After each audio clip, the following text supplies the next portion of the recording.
ఉన్న బంగారాన్ని విడిపించి ఆ రోజు ఆన్లైన్ రేటుకే మేము కొంటాం. Sharma gold company. నమస్తే, వెల్కమ్ టు సుమన్ టీవీ. నేను మీ యామ్ని. ప్రస్తుతం మనతో ఉన్నారు ప్రముఖ ఆధ్యాత్మికవేత్త, ప్రముఖ జ్యోతిష వాస్తు పండితులు డాక్టర్ గుండపూడి శివసుధీర్ శర్మ గారు ఉన్నారు. గురుగారితో మాట్లాడి మనకున్న సందేహాన్ని అడిగి తెలుసుకుందాం. నమస్కారం గురుగారు. శ్రీమాత్రే నమః, శ్రీ గురుభ్యో నమః. గురుగారు, వైశాఖ మాసంలో పౌర్ణమికి చాలా ప్రత్యేకత ఉందంటారు కదండి. అంటే ఇప్పుడు దత్తాత్రేయ స్వామికి సంబంధించి దత్తుని యొక్క అనుగ్రహం పొందాలంటే ఎలాంటి పరిహారం చేసుకోవాలండి? అలానే మంత్రం కూడా తెలియచేయండి. తప్పనిసరిగా అమ్మ, వైశాఖ పౌర్ణమి మనకి అంతకుముందు కూడా మనం చెప్పుకున్నాం. ఒక్కొక్క మాసం పౌర్ణమికి ఏ నక్షత్రం అయితే వస్తుందో ఆ మాసానికి ఆ పేరు వస్తుంది. చైత్ర మాసానికి చిత్తా నక్షత్రం, అలాగే వైశాఖ మాసానికి విశాఖ నక్షత్రం, జ్యేష్ఠ పౌర్ణానికి జ్యేష్ఠ నక్షత్రం, ఆషాఢ పౌర్ణానికి ఉత్తరాషాఢ పూర్వాషాఢ నక్షత్రాలు. ఇట్లా ప్రతి పౌర్ణానికి ఒక నక్షత్రం వస్తుంది కాబట్టి ఆ మాసాలకి ఆ పేర్లు వస్తున్నాయి. అలాగే వైశాఖ మాసం అంటే 4 మాసాలు ఉంటాయి. ఆ కా మా వై అని చెప్పి 4 మాసాలు ఉంటాయి. వీటిల్లో విశేషమైనటువంటి 12 మాసాల్లో కూడా చాలా విశేషమైనటువంటి మాసాలు ఈ 4 మాసాలు. ఏమిటి? ఆషాఢ మాసం ఆ, కా కార్తీక మాసం, మా మాఘ మాసం, వై వైశాఖ మాసం. ఆ కా మా వై వైశాఖ మాసం ఇప్పుడు మనకు జరుగుతున్నది. అలాగే వైశాఖ పౌర్ణమికి విశాఖ నక్షత్రం వస్తుంది. అంటే ఈ మాసం మొత్తానికి అధిపతి ఎవరు అంటే గురుడు. ఎలాగా? విశాఖ నక్షత్రాధిపతి బృహస్పతి గురుడు కాబట్టి ఈ పౌర్ణమికి విశాఖ నక్షత్రం వస్తుంది కాబట్టి ఈ మాసం మొత్తానికి అధిపతిగా ఎవరు ఉంటారంటే గురుడు ఉంటాడు. అనుకోకుండా ఈసారి వైశాఖ పౌర్ణమి 23వ తారీఖు మే నెలలో గురువారం రోజునే కలిసి వచ్చింది. అంటే గురువారం కూడా చాలా ప్రత్యేకమైనటువంటి రోజు.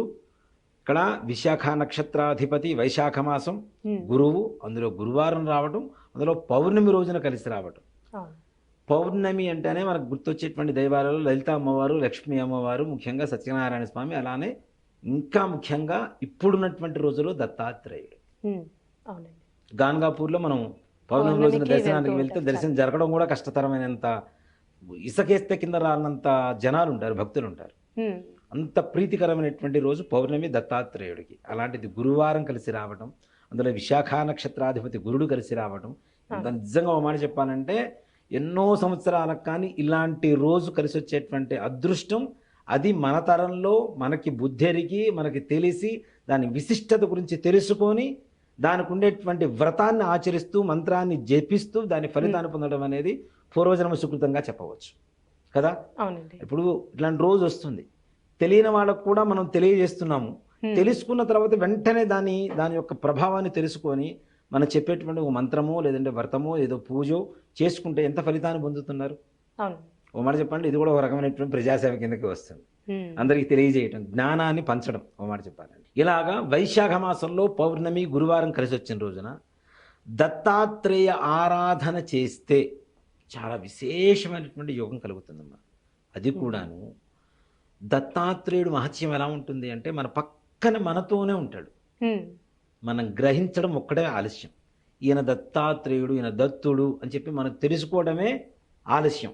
అది తెలుసుకోకపోవడం మనం మూఢత్వం. ఓ మాట చెప్పాలండి, నిజంగా దత్తాత్రేయుడు ఎలా ఉంటాడు మనతో? ఏమీ తెలియని అమాయకుడిలాగా, బాగా వ్యసనపరుడైనటువంటి వ్యసనాలకి అలవాటైపోయినటువంటి ఒక వ్యక్తిలాగా, లేదా ఒక బిచ్చగాడిలాగా, ఒక పిచ్చివాడిలాగా మనతో మాట్లాడటానికి ప్రయత్నిస్తూ ఉంటాడు. మనం మాత్రం ఆయన దూరంగా పెట్టేసి వెళ్ళిపోతూ ఉంటాం. ఏదో ఒక రూపంలో తప్పనిసరిగా దత్తాత్రేయుడు మాయే అది. అంత దగ్గరగా వస్తాడు ఆయన మనకి. ఆయన్ని ఆరాధిస్తే, దత్తుడిని ఆరాధించడం మొదలు పెడితే ఆయన పేరు చెప్తే ప్రతి రోమం నిక్కబడుచుకోవాల్సిందే. అంత తొందరగా ఎడిక్ట్ అయిపోతాం ఆయనకి కదా. అలానే ఆయన కూడా మనకి ఎడిక్ట్ అయిపోతుంటాడు. మనతో వస్తున్నాడు అంటే ఆయన మనకి ఎడిక్ట్ అయితేనే కదా, లేకపోతే రాడు కదా. అంటే అంత వ్యసనపరుడుతున్నాడు. ఇక్కడ వ్యసనం అనేది ఏంటి? భక్తి. ఆయన మీద భక్తి అనేటువంటి వ్యసనంతో ఆయనకి దగ్గర అవుతున్నాం. ఆయనకి మన మీద ప్రేమతో మనకు దగ్గర అవుతున్నాడు. ఆ ప్రేమ అనేటువంటి వ్యసనంతో మనకు దగ్గర అవుతున్నాడు. అదే మనకు చూడటానికి బయట ఇహలోకంలో కనబడేటువంటి వ్యసనాలా కనబడుతూ ఉంటాడు. ఆయన గుర్తిస్తే చాలు, తప్పనిసరిగా ఆయన అనుగ్రహం పరిపూర్ణంగా ప్రతి భక్తుడి మీద ఏం లేదు, గంగా పొంగుతుంటే ఎట్లా ఉంటుందో అలా పొంగజేస్తాడు అనుగ్రహాన్ని, ఆయన అనుగ్రహాన్ని. అంత గొప్ప శక్తి గల దైవం దత్తాత్రేయుడు. 4 వేదాలని 4 సునకాలుగా మార్చుకొని ఆయన చుట్టూ తిప్పుకుంటూ ఉండేటువంటి ఒక దివ్యశక్తి ఎక్కడైనా ఉందా?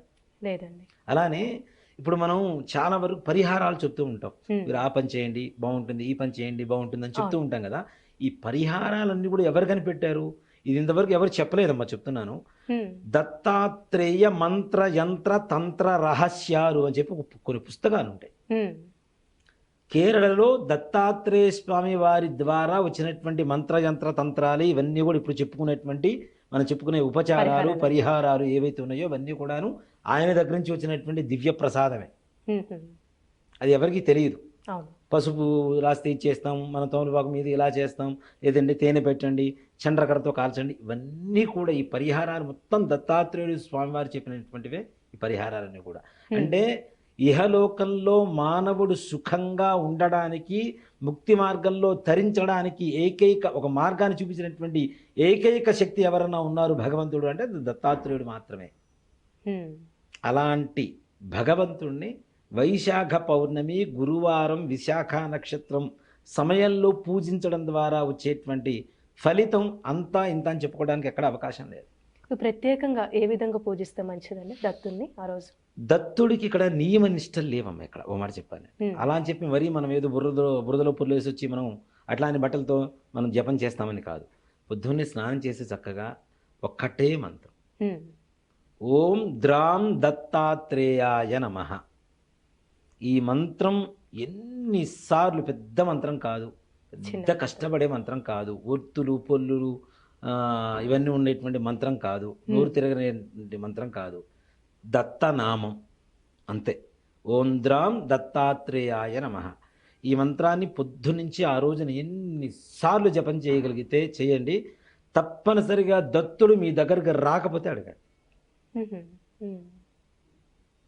ఇప్పుడు శ్రీరాముడు రాముడు అంటాం, కానీ దత్తాత్రేయుడు మాత్రం మన ఇంట్లో పిల్లలాగా దత్తుడు అని పిలుచుకుంటాం. అంటే అంత సొంతమైపోతాడు ఆ శక్తి.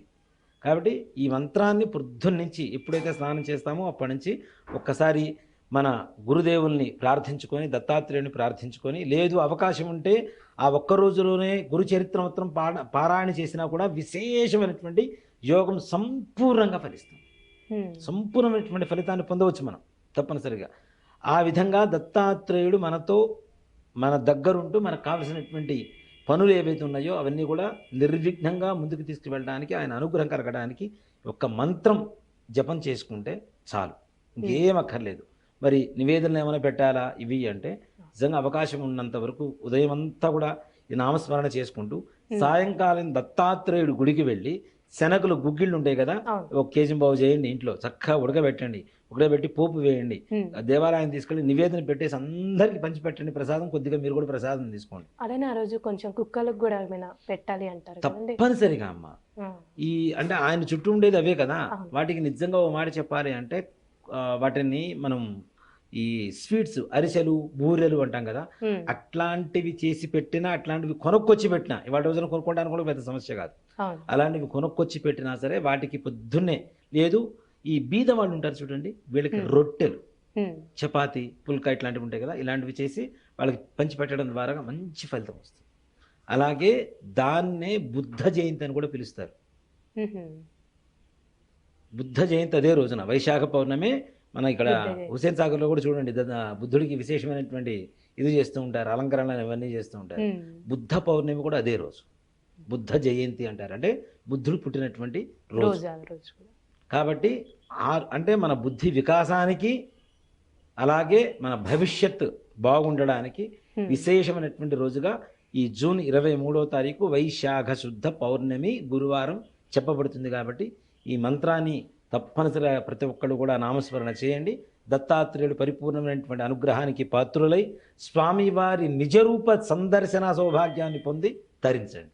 చాలా చక్కగా తెలియజేశారండి, ధన్యవాదాలు. శ్రీమాత్రే నమః. శ్రీ గురుభ్యో నమః.